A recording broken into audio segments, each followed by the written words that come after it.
kilowatt, Echo 9, Victor Romeo. Roger, Victor Romeo, and the name there? Yep, Sugar Alpha Mike, and you are 59+20 here in Northeast Indiana. Victor Romeo, you kind of faded out a little bit. Come back with that name again. Name is Sam, Sugar Alpha Mike, Sam, and you are 59+20 in Northeast Indiana. Roger, Sam, and I'm on my Louisville antenna. That's my local antenna on a 7300. And if you could, why don't you give me about 10 seconds and tell me about your antenna system, and I'll look around and see if I can find a better path for us, Roger. QSL, yep. QSL. Very good. Into an inverted V up about 35 feet. And it's oriented broadside.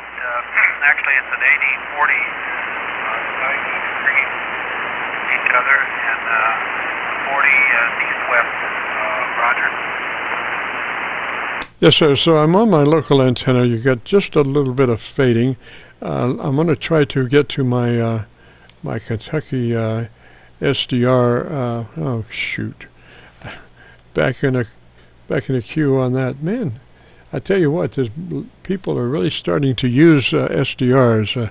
I remember when we started about 4 years ago, you know, it was wide open. You could go anywhere, anytime, and not have a problem. And now a lot of them are full up at the, you know, and you have to take a number, take a seat. Roger. Well, I don't know about the SDRs. This is an old rig, and I picked it up several years ago. It was the first rig I ever had back in 77. In fact, my father, who's a silent key, bought it for me when I got my ticket, and I traded it off for a Kenwood 830 because it had more bells and whistles, and got nostalgic and wanted to find one of these, so I bought it. And I like the audio in it, and it seems to work pretty good. Don't get on that much. What I was really interested in is where you can do your fishing. Over. About anywhere I can get in. Fishing is kind of like going to SDRs. A lot of those places are taken already, so you just have to find one that isn't. Well, I've listened to your audio there, and you really have a severe lack of low frequencies. And the thing is, you need to get some low there, because you get very thin when you chop that much off the bottom end. I usually, you know, I'm all for the top end, and I'm usually telling them to crank up that top end. And I may, you know, might tell you to crank in the top end, but I would want to get a little more on the bottom end first. Sounds like it might be cutting out at about 400 cycles or so. So, you know, when you get into a QSO, you would think that a contest or whatever, you know, or heavy QRM, you would think that I want to sharpen this thing up. Sometimes you can sharpen up so much that you actually start to become weak. So I would say a little more on the bottom end would be my choice. And if that radio has a compressor, I would say a 3 out of 10 or 30 out of 100, depending on which it has and how it's labeled. Roger? Yeah, well, it's a basic radio from the 70s, and it has no ALC or compression. It's just, you know, transmitter gain and receive. You know, I am running a Turner microphone that I got from my father, and I note that it's got a Heil mic in it, and I just wonder if that's having something to do with it. It could be, because it's really, really sharp. And like I say, it sounds like it's cutting out at about 400 cycles. And you really want to take it down there to about 250, 270, right in there. Trying to think,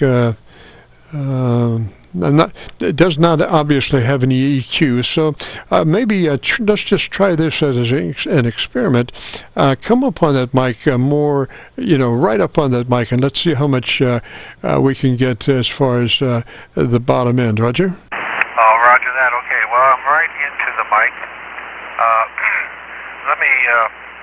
It does have a volume control here. I think that's for the high mic, but I'm about 11 o'clock on that dial, so I'm going to turn it down as I'm speaking here now to where, and now back up because I saw that the plate meter went to 0 also, so you probably dropped out there. Over. Yes, sir, it did. Now, you do have a mic gain control, Roger? Negative, no mic gain control. Is that right? How do they... It sounds like a 2 meter or 70 centimeter radio where you don't have any volume control. Okay, so normally I would suggest putting your radio mic gain at about 50 or medium level, and then turn up your other mic to 100% on your radio, because sometimes with power mics you can turn them up so far as to overdrive the front end of the preamp in your radio, and you would be down to like a 1 on your radio and a 9 on your, or 10 on your preamp, and you could be overloading your mic preamp in the radio. But what I would suggest then is what radio or what level are you running your exterior mic? It's at a 12 o'clock. 12 o'clock. All right, let's try that at 2 o'clock and see where it goes. Okay, we've turned it up to 2 o'clock now, and it's, I see the plate meters bouncing around about full gain, I guess. Over. Roger. Well, your audio came up, not necessarily, it still has a little distortion. What level are you on that outboard mic now? 2 o'clock, on a 2 o'clock, analog clock. Yes, sir.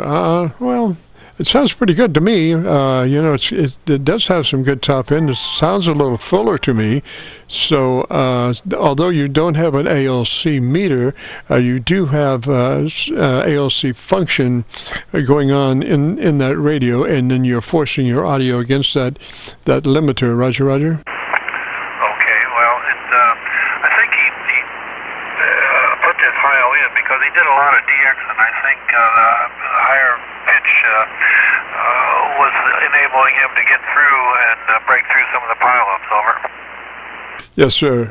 Well, it really sounds like a D104. If you're familiar with that, it sounds very much like a D104. Roger. Roger. Well, he had one of those. I may have it in boxes somewhere, but I've never used it. Over. Yes, sir. You wouldn't happen to have the hand mic that came with that radio, would you? Negative. I don't believe it ever came with a hand mic. When I got the radio, I can't remember what mic I had originally back then. But anyhow, I don't remember it ever having a hand mic. Over. Yes, sir. Yes, sir. Well, like I say, it is it is very sharp, and you might think about getting another hand mic for that radio. Is that would be a dynamic microphone that normally would come with that radio, Roger? I don't know what would come. I don't think anything came with it, Jim. But, the whole deal was that they come from a family of 9 kids, and Dad always said the first one to get his license, he'd buy him their rig, and I'm the only one that ever got the license, so he bought me the TR4CW from Drake, and I think he was running the Twins at the time, so he was into the Drake equipment, and I wish I could remember what mic I was using back then, but that was a long time ago, and I don't remember.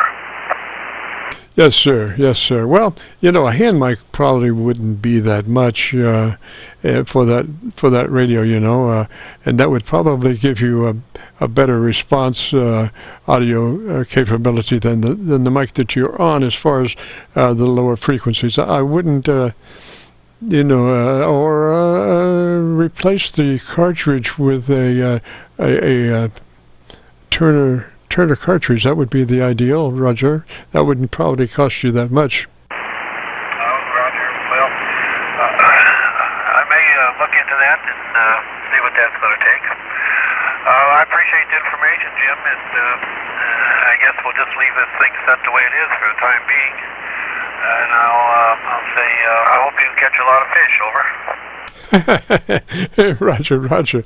And I hope you catch some DX on that radio. And we'll be posting this recording up on YouTube by noon tomorrow.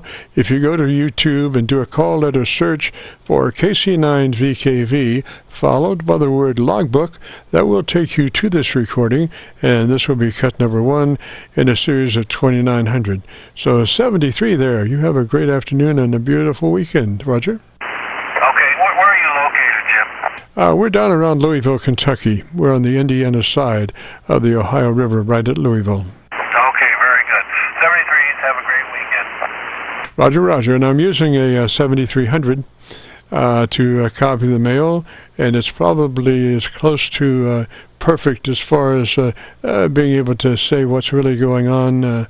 So when you listen to that audio, you be the judge of what you think. 73, sir. This is the Friday afternoon Qso-Vlog net. If you have a radio you want to check out, give me a shout.